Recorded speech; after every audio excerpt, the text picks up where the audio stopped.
Down from Louisiana here. The Department of Health there, listen to this. The first person has died from bird flu in this country, in that state. This is somebody who was in the hospital about 3 weeks ago. They had the country's very first, severe bird flu infection.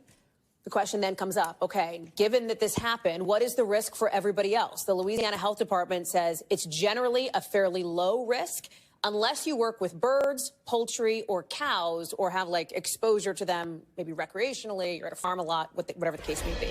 Dr. Kavita Patel is joining us now. Okay, talk us through this, right? Because this feels like it was a threshold, if this happened, of an alarm bell sounding, the first person to die from bird flu in this country. Talk us through it.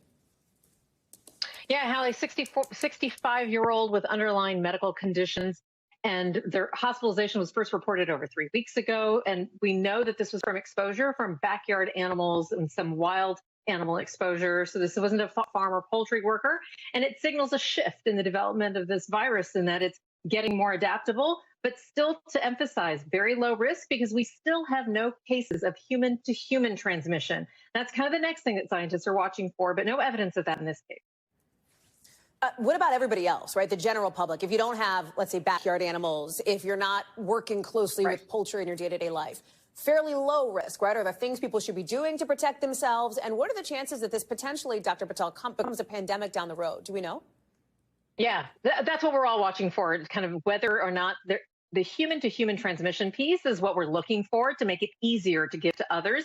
We do not have any evidence of that case, although this case in Louisiana signals that the virus is, mutating in a way where it could be possible. So nothing about a pandemic today, but that's what we're watching for. And then just to your point, Hallie, the majority of us, myself, yourself included, we're probably never going to be in direct exposure. But I think these backyard animals, you might be visiting somebody, they might have animals that they say, don't worry, they're safe. It's still best to probably just stay away. I would also say to you that this is just another emphasis to say that pasteurizing your milk and cooking your meat products appropriately can kill any of these viruses. Just something to emphasize that pasteurization does work. And then making sure you get your regular flu shot doesn't work against the bird flu, but it'll keep you healthy overall so that anything else doesn't affect you.